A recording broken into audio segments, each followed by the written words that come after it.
Well, if you've watched any Star Wars, has anybody watched any Star Wars? I mean, it's been since the 70s, so you've probably seen it. It's been around forever.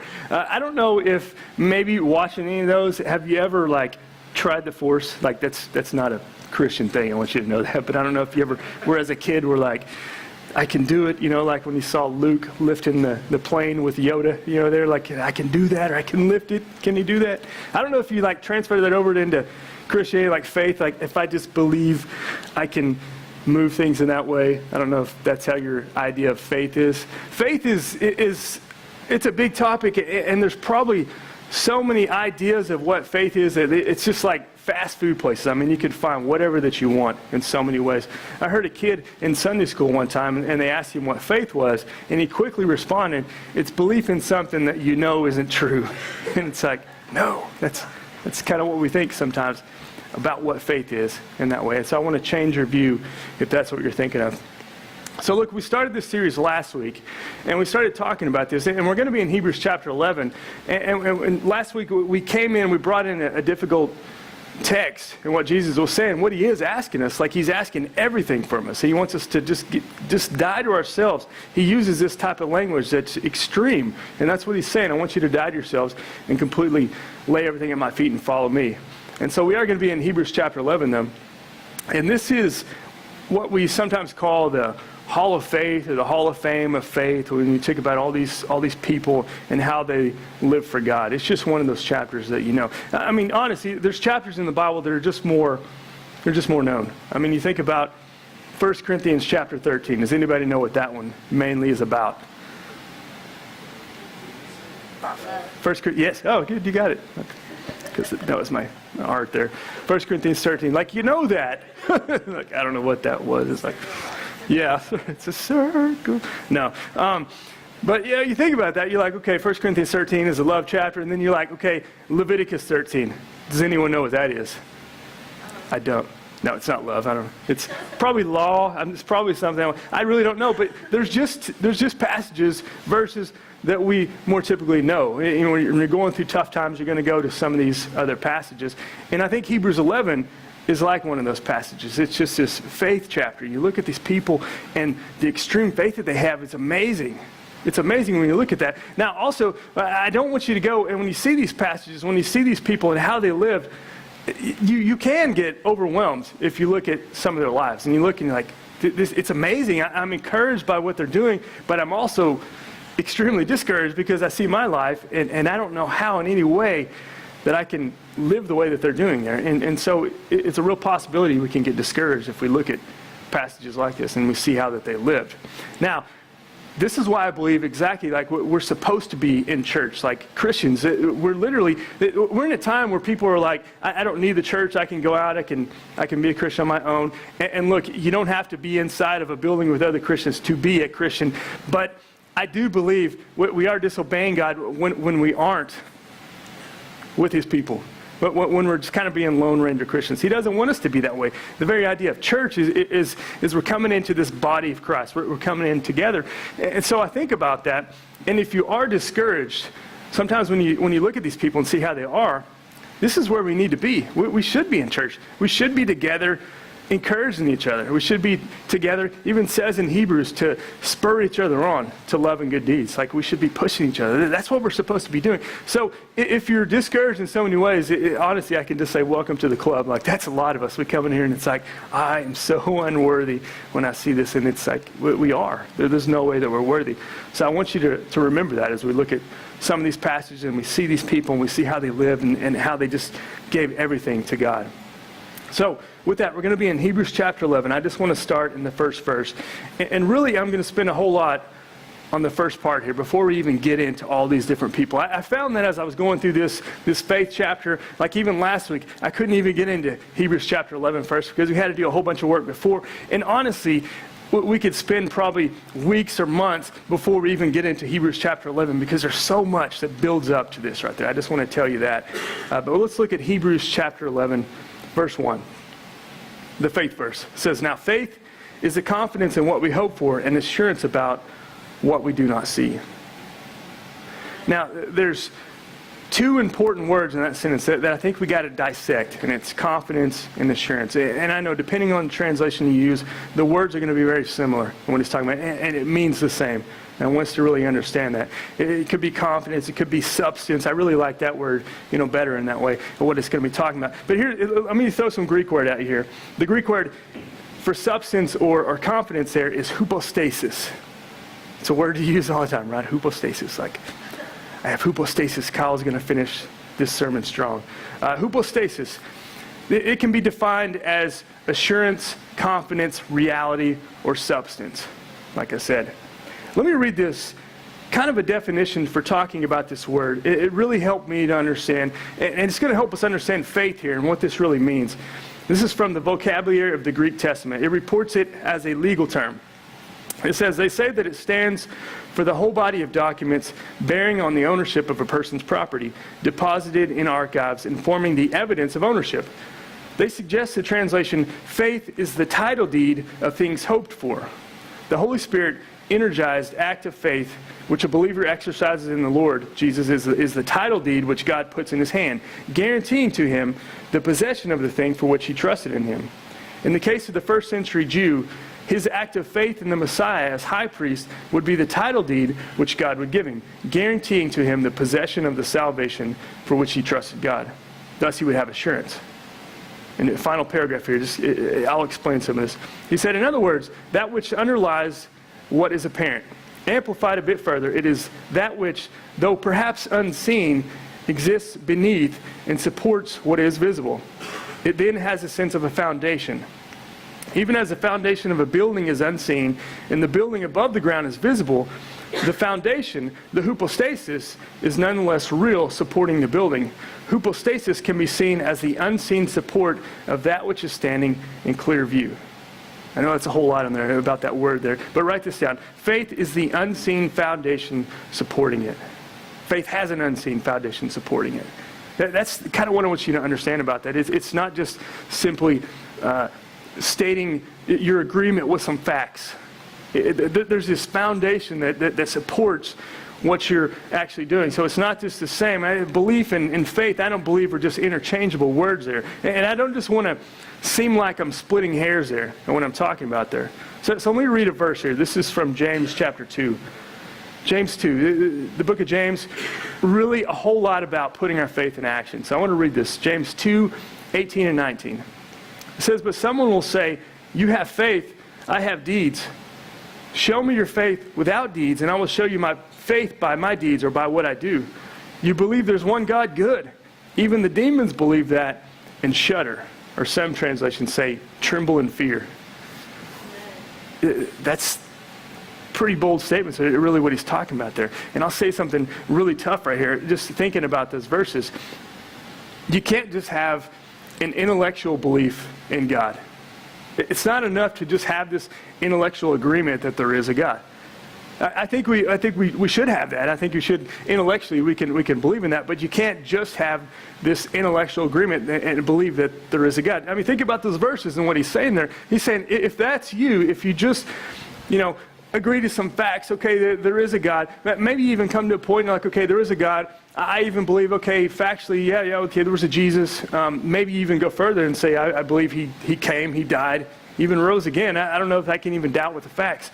I would argue that that's not enough right there, just to have this intellectual agreement, just agreeing to facts of history.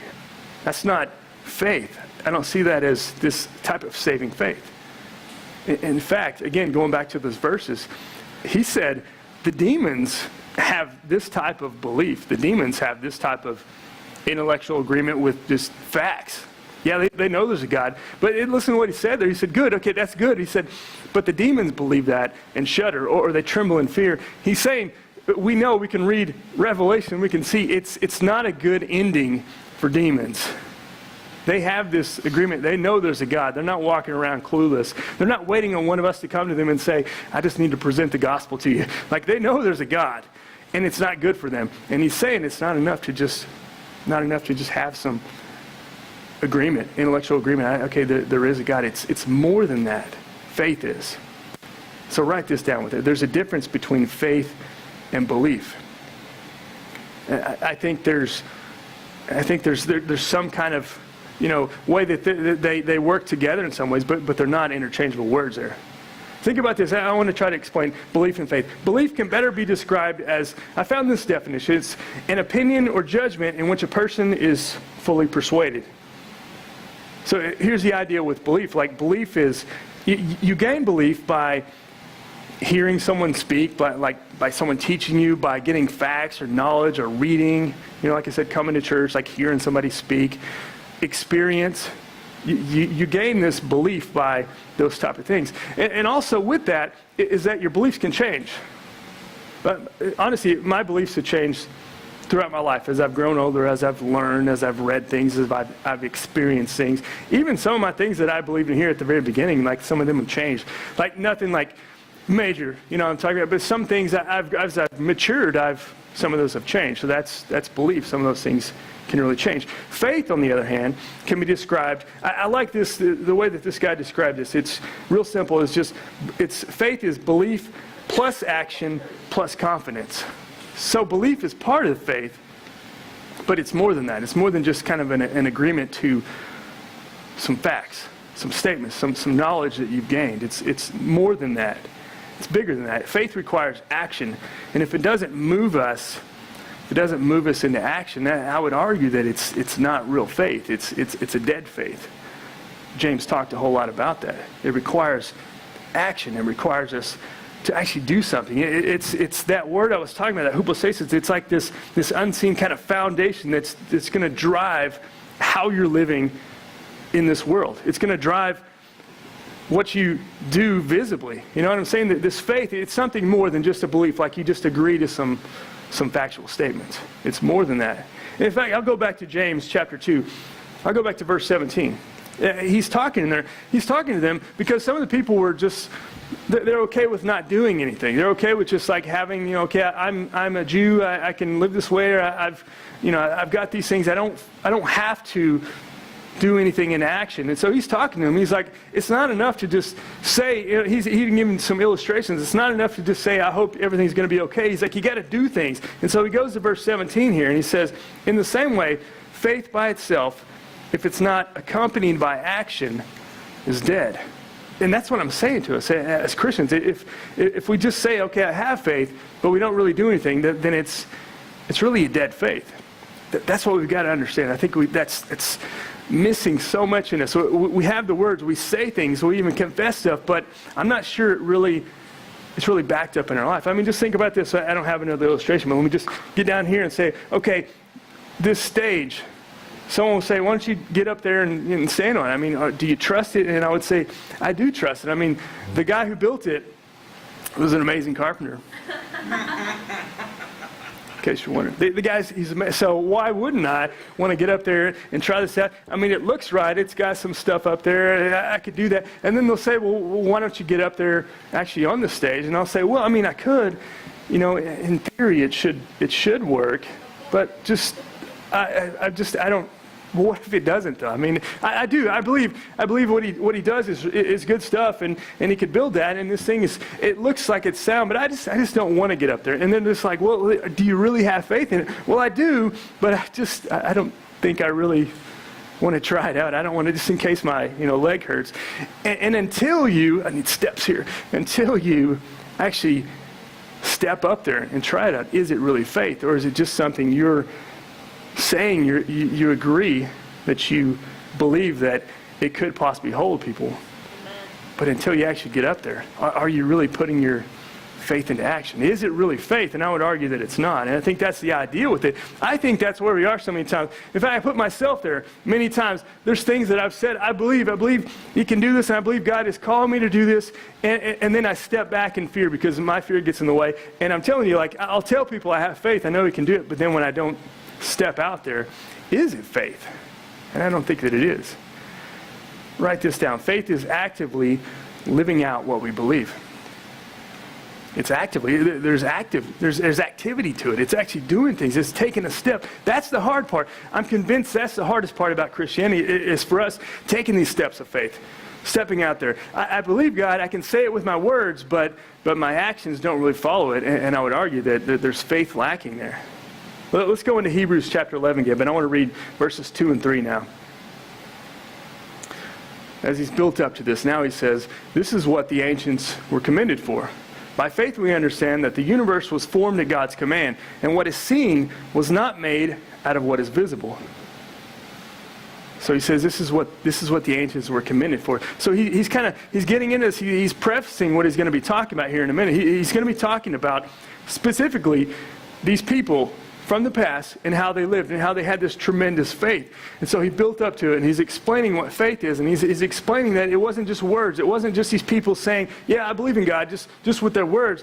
They backed it up. They physically took those steps and started following him. He said, I believe him. I have this intellectual belief in him. But it's not just that. And they took the next steps and they followed him in faith. And that's the difference. I think that's what's missing, like I said, so often in our walks. And I love verse 3.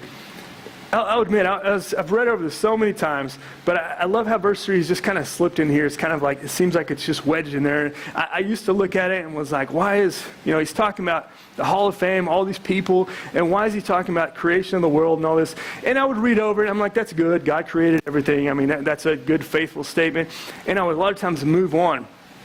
But as I was reading it this week, it just really kind of made a whole lot more sense as I was really kind of studying the words and this substance behind our real faith. And it made a lot of sense because you see God, you see him actively moving, like he's back there. You think about this unseen God, and he's speaking everything. There is nothing. He's speaking it into existence. And now we see this visible picture of what came from this unseen God. I don't know, as I was reading this, it just really kind of made sense, and I got why he's really putting this in here, showing us the most amazing, I think, miraculous thing ever, not taking anything away from the resurrection, but the creation of everything out of nothing. There was literally nothing. God spoke this, and there's this driving force behind everything we see, and it all comes from God. And so I love that. I just love how he's usually pointing that out. And you see this power coming from what's unseen to us. When I was studying this, I even read some stats. I don't know if you read about the universe and everything that's out there, but 96% of everything that there is, of all creation, 96% of all creation is unseen to us. I mean, you can go look that up, and that's a crazy thought. I used to not think about it because our we see the world, we think, okay, this world is big, and then you're like, okay, there's other planets that are big, and the sun is enormous. You look at all that stuff, but still 96% of all of creation is unseen to us, and that just blows my mind when I think about that. And it's a perfect picture of seeing all this, this unseen force that created everything. And we see this all. It's visible to us in this power coming from God. I love just the picture of that. So with that in mind, look at this verse with me. This is 2 Corinthians 4:18. With that in mind, 2 Corinthians 4:18 says, so we fix our eyes not on what is seen, but what's unseen. Since what is seen is temporary, but what is unseen is eternal. Faith without works is dead. It's nothing. It's not faith at all. Real faith has this driving force behind it. And you use that Greek word again, that hypostasis, that kind of substance. Not merely just agreeing to some factual statements, but there's something different in our faith. It's something that drives us. It pushes us. It gives us this confidence and this assurance. Like, I believe in this. I'm driven by this unseen. The God, he's changed us. He's taken down these spiritual blinders, and now we see things differently. If you've come to know Christ, you know that. I've seen that in my life. I've seen how I've just been changed so much. I'm not perfect in any way, but I'm telling you, I've been changed so much. It's like the blinders have been taken off, and I see things differently than I used to. That's all on God. It's not me. It's not me agreeing with some statements. It's not me studying up a whole lot and just learning. It's like God has removed things, and I see things differently now. We should study. We should learn. We grow and we mature, absolutely. But there's some things that I had no control over, and He removed them out of the way. And that's the coolest thing. I love to see that. I don't have this verse up here, but Hebrews 10:22 even speaks of this type of true faith when we draw near to God with this sincere heart. And it says we can have a full assurance we have this full assurance. That's what faith brings. It brings this type of full assurance, this full assurance in God. We can trust in him. He's there. Even though he's unseen to us, that's hard to explain to people when you haven't given your life to Christ. It's hard to explain. You have this full assurance and this confidence and this driving force behind you, this substance, this foundation in your life that is driving your beliefs into action. It's driving your faith. And that's hard to explain that, I think, to people. But one of the coolest pictures I really like was, there's two places, but early on, this is going to be in Luke 5, I'll read this here, but Peter he's with Jesus, some of the disciples there, and Jesus is going out and he's preaching, and he's telling them, he starts talking to them, and then he tells them, hey, put the boat out a little bit further. And look what he says here. This is in Luke 5, 4 through 7. When he had finished speaking, this is Jesus, he said to Simon, put out into the deep water and let down the nets for a catch. Simon answered, Master, we've worked hard all night and haven't caught anything. So he's a fisherman. He's like, we've done this before. Nothing happened, and now you're telling me to go do this again. You're a carpenter. I'm a fisherman. He's like, but because you say so, I will let down the nets. When they had done so, they caught such a large number of fish that their nets began to break. So they signaled to their partners to the other boat to come over and help them. And they came and filled both boats so full that they began to sink. So, man, what a cool picture of that. Again, I don't know exactly the response time on that. I guess we just see the words right after. He's right there responding back to him. But I don't know if he had some questions. Like, they just went out and fished. This is what they did. They fished. And nothing was happening. And they probably just thought, well, this is one of those days. We're not going to have anything. It's a bad day. And Jesus is like, hey, let's go out a little bit further. What? We just did this and nothing really happened. I don't know if you have anybody do that to you or question anything. It can, maybe it kind of gets you mad a little bit in some way. I don't know if he was feeling those feelings, but he's like, okay, I'll trust this guy. I'm going to go out a little bit further since you said so. And they go out, and man, Jesus was right. They pulled in all these fish. And then, I don't know if you remember, but at the end of the book of John, it's kind of the same thing. Jesus had risen now. The guy saw him. He's with them for a while longer.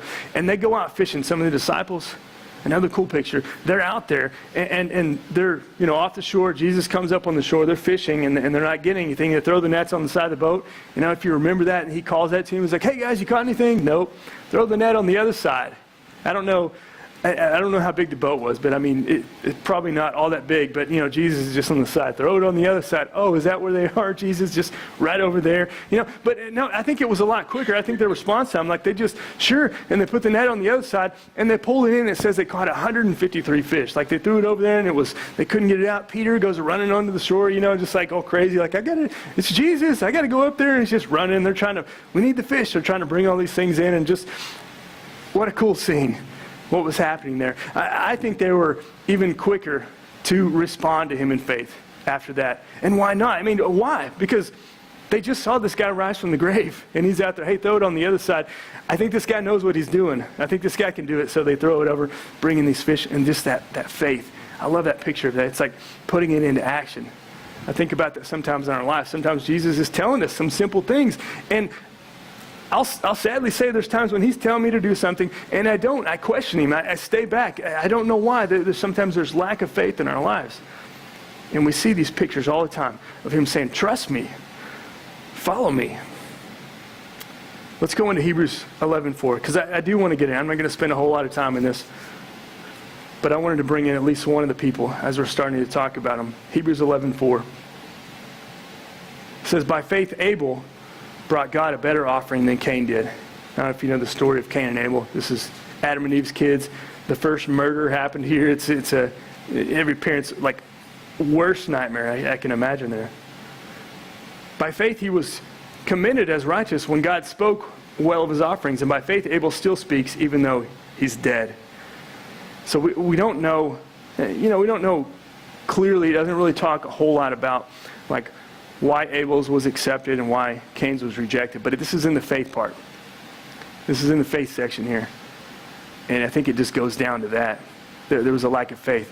I got to believe that Cain is coming in there really probably more out of obligation. I got to do this, just bringing his offering. This is what I'm supposed to do, whatever. God's there. Here it is. And just lays it out there. And there's no faith. There's no foundation in that. It's just him doing this maybe out of obligation. Abel, though, comes in there, and there's got to be this faith in there. And here's the thing about faith. When you come in there, faith just, it changes everything. It changes, you got that foundation, and faith is in there. It changes everything. Everything that's in the visible world, like I'm saying, like everything you do, it comes from that faith. It's not something, you're just there on your own, like out of obligation. I'm supposed to do this, so here it is, whatever. Abel's coming from this position of faith. I think this faith he's gotten from God, like it's changed him. And now his everything he's doing, what he's presenting out there, his offering, it's accepted because of his heart, because of his faith, because he's doing, it's just driving everything that he does. On the other hand, Cain was different that way. There was no faith in there. And I think that's really the picture that we see in that. There was no foundation in his life. There was no foundation to what he was doing. And that's what changes everything. How you live, how you believe, and the faith that you have, it affects how you live. And this is my last point I'll say up here. Your faith in this seen world is shaped by your belief in Jesus. And what I mean by that is like how you believe in Jesus, how you follow him, whether you have faith in him or not, shapes how you live in this world. It does. It absolutely does. How you see him, how you have faith in him or not, it shapes how you live in this world. It shapes the things that you do. It shapes how you talk to people. It shapes how, whether or not you're going to trust him or not. It shapes how you believe in what he's telling you to do something or not. It shapes whether you have fear of doing something or not that he's calling you to do. Your faith in him shapes everything in our life.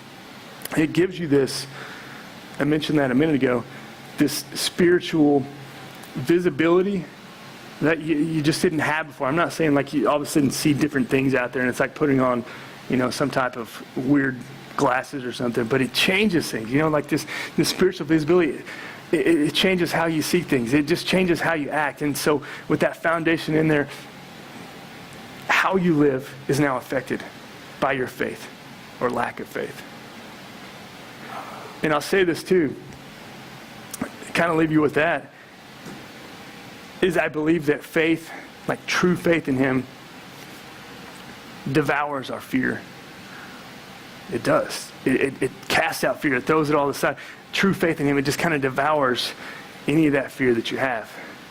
It throws away. When we start following him, I'm not saying that you're not going to have any type of fear whatsoever, but the more you come to him, the more you trust in him, the more you cling to him, the stronger that we become.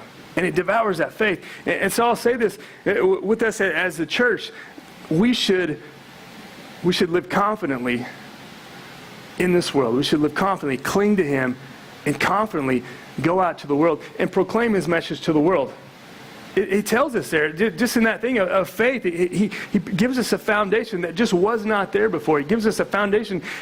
When you come to know him, when you have true faith in him, you know this because it gives you strength to do things that you wouldn't have ever done before.